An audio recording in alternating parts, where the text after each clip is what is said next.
अगस्त 1925 की वो रात जब लखनऊ के पास चल रही थी down Saharanpur Lucknow passenger train की पटरी पर अचानक एक झटका लगा और रुक गई। कोहरे से ढकी उस रात में सिर्फ हवा की सीढ़ी सुनाई दे रही थी, लेकिन अगले ही पल हवा में गूंज उठा हिंदुस्तान जिंदाबाद का नारा। लोगों ने खिड़कियों से झांका। रेल की बोगियों के पास कुछ नौजवान खड़े हुए थे, हथियारों से लैस खड़े हुए थे। उनकी आंखों में डर नहीं था, इंकलाब जिंदाबाद के नारे लगा रहे थे। उन नौजवान में कोई लुटेरा नहीं था, कोई डकैत नहीं था। देश के सच्चे सपूत जो अंग्रेजों के खिलाफ खजाने को लूटकर भारत की आजादी की लड़ाई को ताकत देना चाहते थे। ये कोई साधारण डकैती नहीं थी, ये थी काकोरी ट्रेन डकैती, जो बन गई भारतीय स्वतंत्रता संग्राम की सबसे बड़ा प्रतीक। एक तरफ अंग्रेजी हुकूमत की नींद उड़ गई, दूसरी तरफ हर भारतवासी का सीना गर्व से चौड़ा हो गया। लेकिन क्या आप जानते हैं इस डकैती के पीछे कौन वो वीर नौजवान थे? किसने बनाई थी ये पूरी योजना और कैसे इस घटना ने अंग्रेजों की जड़ें हिला दी थी? इंकलाब जिंदाबाद के नारे की आवाज दूर तक हुई।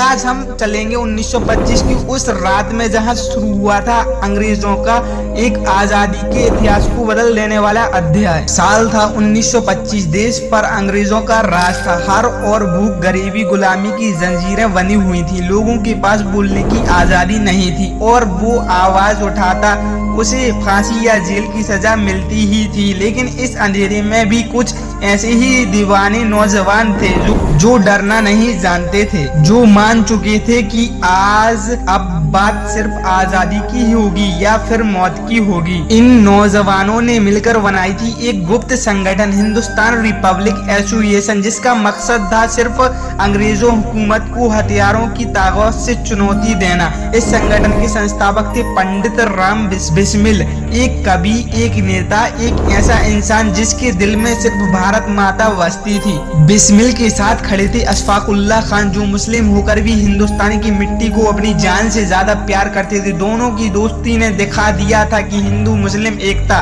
सिर्फ नारा नहीं बल्कि आजादी का असली रास्ता है। इस संगठन को जरूरत थी हथियारों की, गोला बारूद की और पैसों की, लेकिन पैसे कहां से आए? अंग्रेजों की सख्त निगरानी में चंदे से काम नहीं चल सकता था। तब बिस्मिल ने कहा, हम अंग्रेज हमारे देश का खजाना लूट सकते हैं तो क्या हम अपने ही पैसे वापस नहीं ले सकते?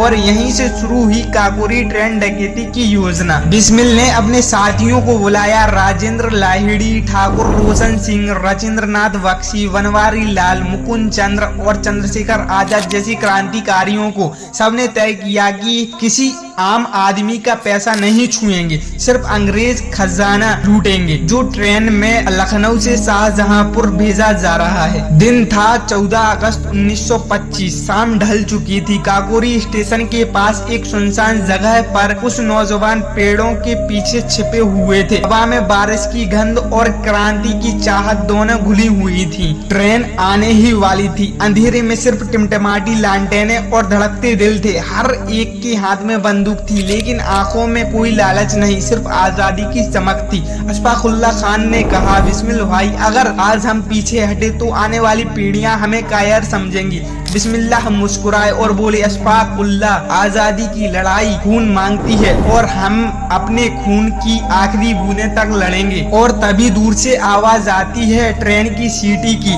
रात की खामोशी तोड़ दी, सभी तैयार हो गए और यही वही ट्रेन थी जिसमें अंग्रेजी सरकार का खजाना जा रहा था। ट्रेन की रफ्तार कम होते ही राजेंद्र लाहिड़ी ने पटरी पर चैन खींच दी और ट्रेन रुक गई। सिग्नल वायर खींचा और अगले ही पल ट्रेन एक झटके से रुक गई। यात्रियों को लगा कोई हादसा होगा, लेकिन नहीं, ये हादसा नहीं, क्रांति की शुरुआत थी। अशफाक उल्लाह खान ने इंजन संभाल लिया, राजेंद्र लाहिड़ी ने गार्ड को पकड़ा, ठाकुर रोशन सिंह ने सिग्नल रोका। बिस्मिल उस बोगी की ओर बढ़े जहां खजाना रखा था। 3 बड़ी लोहे की पेटियां जिन पर अंग्रेजी मोहर लगी हुई थी। अशफाक उल्लाह खान मुस्कुराकर कहा, अब ये मोहर हिंदुस्तान की होगी। हथौड़े मारकर ताले टूटे और पेटियों में से भरे चमकते सिक्के, नोट और दस्तावेज बाहर निकाले। कुल रकम थी 8,000 रुपए। उस दौर में लाखों के बराबर हुआ करती थी। किसी यात्रियों को नुकसान नहीं हुआ,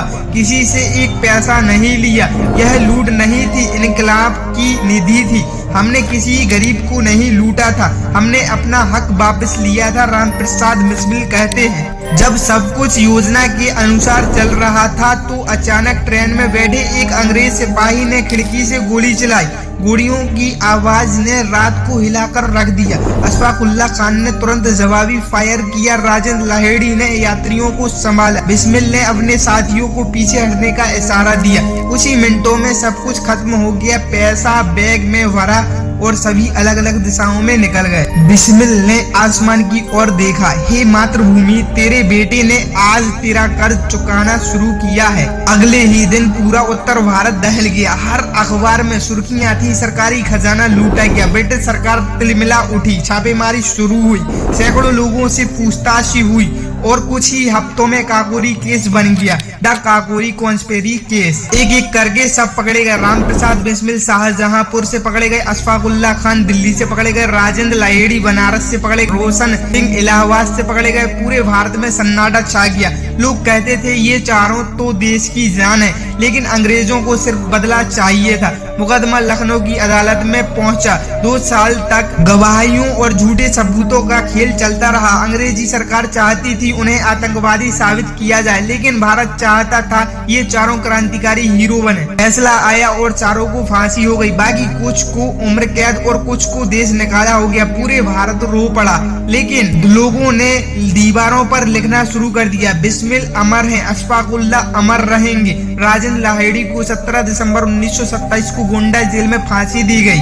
अशफाक उल्लाह खान और ठाकुर रोशन सिंह को 19 दिसंबर 1927 को क्रमशः गोरखपुर और फैजाबाद और इलाहाबाद जेलों में फांसी दी गई। फांसी से पहले अशफाक उल्लाह खान ने कहा, मेरे और बिस्मिल के बीच कोई दीवार नहीं, हमारा खून एक ही मिट्टी में गिरेगा।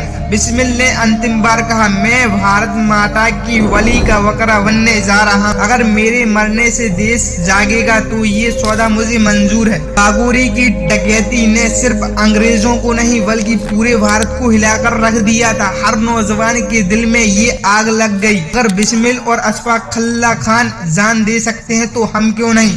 उनकी शहादत ने भगत सिंह, सुखदेव और राजगुरु जैसे युवाओं को प्रेरित किया। सरफरोशी की तमन्ना अब हमारे दिल में है। देखना है जोर कितना बाजुए कातिल में है। काकोरी ट्रेन डकैती सिर्फ एक डकैती नहीं थी, वो भारत की आजादी की नींव में रखा गया साहस का पत्थर था। आज हम आजादी का झंडा लहराते हैं तो उसने बिस्मिल और अशफाक उल्लाह खान के खून भी शामिल हैं। जो झुका नहीं वो बिस्मिल था, जो टूटा नहीं वो अशफाक उल्लाह खान था, जो झुका बिना फांसी चढ़ गया वो था हिंदुस्तान का बेटा। ये वीडियो कैसी लगी कमेंट में जरूर बताएं और ऐसी वीडियो के लिए चैनल को सब्सक्राइब और वीडियो को लाइक करें।